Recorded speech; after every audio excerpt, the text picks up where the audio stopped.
नमस्कार दोस्तों, स्वागत है आप सभी का आपके अपने YouTube चैनल पर।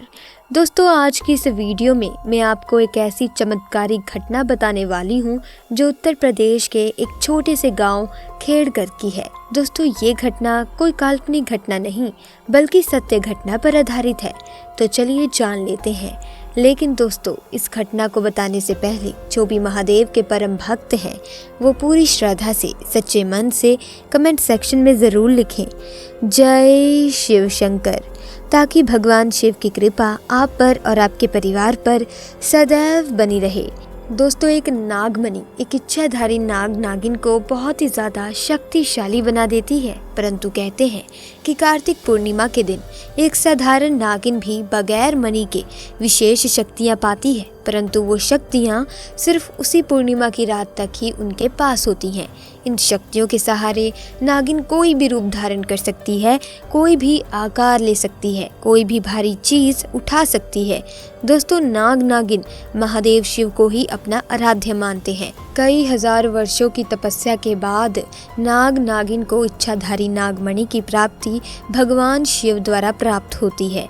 तो दोस्तों, ऐसे में तब क्या हुआ जब यूपी के गांव में इच्छाधारी नागिन ने दिया बच्चे को जन्म, परंतु गांव वालों की एक गलती पर इच्छाधारी नागिन ने जो किया देखकर लोगों के होश ही उड़ गए। दरअसल दोस्तों, ये घटना घटित हुई खेड़गर के मुखिया और वहाँ के सबसे धनी इंसान केशव जी के साथ। केशव करीब आज से 5 साल पहले एक साधारण व्यक्ति थे। वो बहुत ही गरीब थे। वो अक्सर जंगल में अपनी बकरियां चराने जाया करते और खेत का थोड़ा बहुत काम करके अपना पालन पोषण और परिवार का पालन पोषण किया करते। एक दिन बकरी चराते चराते वो जंगल के थोड़ा और अंदर निकल गए। उसी जंगल में एक इच्छाधारी नागिन अपने नाग के साथ एक विशाल पेड़ के पास रहा करती थी। वो नागिन गर्भवती थी। शाम का वक्त था और केशव जब उस पेड़ के पास से गुजरा तो उसे वहाँ एक तेज चमकती चीज दिखाई दी, परंतु साथ ही वो दोनों नाग नागिन भी वहीं थे। उन्हें देख वो थोड़ा सा डर गया और तुरंत ही वहाँ से जल्दी घर की तरफ भागा। केशव इतना घबराया हुआ था कि उस समय तो उसने पीछे मुड़कर तक नहीं देखा। उसे डर था कि कहीं वो नाग नागिन उसे डस ना ले। परंतु उस रात उसके ध्यान में वो चीज़ जो चमक रही थी वो बार बार आ रही थी। वो इतना तो समझ गया था कि वो हो ना हो बहुत ही मूल्यवान चीज़ थी और अगर वो मुझे मिल गई तो मैं भी धनवान हो जाऊंगा। परंतु सबसे बड़ी मुसीबत थी वो दोनों नाग नागिन। अगले ही दिन वो वापस जंगल उसी पेड़ वाले स्थान पर गया और कुछ दूर खड़े रहकर छिपकर उस पेड़ के पास रह रहे नाग नागिन को देखने लगा। कुछ देर देखने के बाद उसने ध्यान दिया कि नागिन तो गर्भवती है और उस रात वो घर आकर सोचने लगा कि ये अच्छा मौका होगा जब नागिन अपने बच्चे को जन्म देगी, तभी वो नागमणि चोरी कर लेगा, क्योंकि उस समय नागिन कमज़ोर होगी, बस नाग को मारना होगा। दोस्तों, कहते हैं कि अगर किसी नाग के मुंह की तरफ गोबर मार दिया जाए तो वो अपना होश खो बैठता है और केशव को इस बारे में पता था। अब केशव हर रोज़ गोबर लेकर उस विशाल पेड़ के पास छुपकर सही मौके का इंतज़ार करने लगा। एक दिन वो मौका भी आया जब नागिन अपने बच्चे को जन्म देने वाली थी। तभी चुपके से केशव ने नाग के मुंह पर तेजी से गोबर मारा और फिर एक बड़े पत्थर से नाग को मार डाला। फिर उसने नागिन और उसके बच्चे को भी मार डाला और उस मणि को उठाकर जल्दी से घर की तरफ निकल पड़ा। परंतु उधर नागिन किसी तरह से बच गई थी और बस बेहोश पड़ी थी। जब नागिन को होश आया और उसने अपने बच्चे और पति को मरा देखा तो उसके दुख दर्द का ठिकाना ही नहीं रहा। वो उस समय गुस्से से पागल हुए जा रही थी और उसने केशव से बदला लेने की ठानी। परंतु मणि चली जाने के कारण वो अपनी शक्तियों का प्रयोग नहीं कर सकती थी, परंतु अभी भी वो अपना रूप तो बदल ही सकती थी। इधर केशव को जैसे ही मणि मिली उसका पूरा जीवन ही परिवर्तित हो गया। उसकी फसल इस बार बहुत ही अच्छी हुई और काफ़ी महंगे भाव में बिकी। उसकी तो जैसे लॉटरी लग गई हो। क्योंकि जो भी वो काम धंधा कर रहा था उसे हर जगह से लाभ ही मिल रहा था और केशव को पता था कि ये सब उस चमत्कारी नागमणि का ही कमाल है। गांव में हर जगह उसका नाम था। केशव के इसी रुतबे को देखकर अच्छा रिश्ता केशव के लिए उसके पास ही के गांव से आया और पूजा नाम की एक सुंदर स्त्री से उसका विवाह संपन्न हुआ। पूजा अपने पति केशव को बहुत प्यार करती थी और बहुत इज्जत देती थी। दोनों एक दूसरे का कदम कदम पर साथ निभाते। उनकी जोड़ी गांव में मिसाल बन चुकी थी। उधर नागिन भी एक पुरुष का रूप धारण कर सोहन नाम से केशव के यहाँ उसका मुंशी बन गया और केशव का विश्वास जीतने लगा। केशव भी सोहन के व्यवहार और वफादारी को देख उसे अपना भाई समान ही मानने लगा।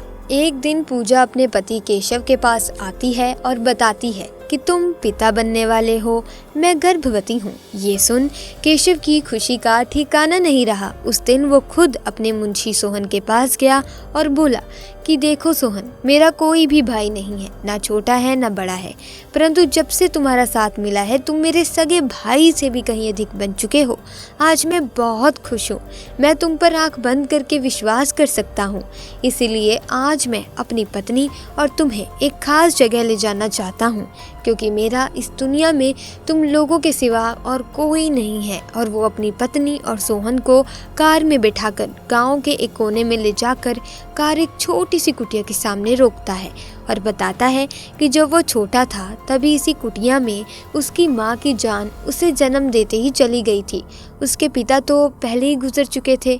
तब एक बूढ़े बाबा ने उसकी माँ को वहीं दफना दिया था और केशव को उसी बूढ़े बाबा ने पाला था। केशव बताता है कि जब भी उसके साथ कोई बुरी घटना घटित होती है या वो बहुत दुखी होता है तो बस वो इसी कुटिया के पास चला आता है। यहाँ उसे एक अनोखा सुकून का एहसास होता है।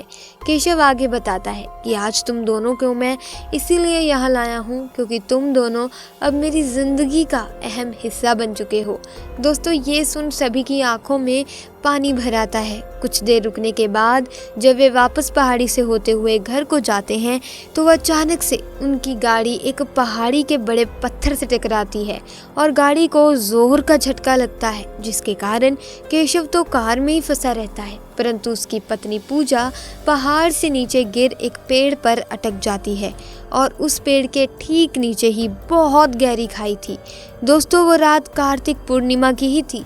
सोहन अपनी शक्तियां पाकर पुनः नागिन रूप धारण कर लेता है। केशव सोहन को देखकर चौंक जाता है क्योंकि सोहन अब नागिन में पुनः बदल गया था। उसका शरीर काफी विशाल और भयंकर लगने लगा था। वो नागिन केशव को बताती है कि कैसे ठीक इस तरह वो भी स्थिति में फंसी थी जब केशव ने उसका पूरा घर संसार लूट लिया था, उसके पति और बच्चे को मारकर, और आज मेरे पास बदला लेने का एक अच्छा मौका है। केशव घायल गाड़ी में फंसा हुआ था और रो रो कर नागिन को बोलता है कि भले मेरी जान ले ले परंतु मेरी पत्नी गर्भवती है, उसे छोड़ दो। परंतु तभी उस नागिन को याद आती है अपनी वही स्थिति कि क्या होता है जब कोई अपना छिन जाता है। ये जिंदगी का सबसे बड़ा दुख होता है। नागिन ने केशव का उसकी पत्नी के प्रति सच्चा प्यार और देखभाल देख उसे माफ कर दिया और पूजा को उस पेड़ से निकाल कर बचा लिया तथा दोनों को हॉस्पिटल छोड़ खुद वापस जंगल में उसी विशाल पेड़ के पास चली गई। जब केशव हॉस्पिटल से स्वस्थ होकर अपनी पत्नी के साथ घर वापस लौटा तो उसे अपनी गलती का एहसास हुआ और उसने जाना कि उसने कितनी बड़ी गलती करी है। वो नागमणि को लेकर उसी विशाल पेड़ के पास गया और उस पेड़ के पास उस नागमणि को रख फूट फूट कर रोने लगा और शाम को घर वापस आ गया। दोस्तों, कभी कभी इंसान लालच में इतनी बड़ी गलती कर बैठता है कि फिर उसका सिर्फ पछतावा ही रह जाता है। वो अपनी इस गलती को कभी ठीक नहीं कर पाता। दोस्तों, आपको ये घटना कैसी लगी हमें कमेंट्स में ज़रूर बताना। ऐसी ही वीडियोस की अपडेट पाने के लिए आप हमारे चैनल को सब्सक्राइब कर सकते हैं, बेल आइकन को प्रेस कर सकते हैं ताकि नए वीडियो की अपडेट आपको मिलती रहे। साथ ही वीडियो को लाइक और शेयर करना ना भूलें। आपका बहुत बहुत धन्यवाद।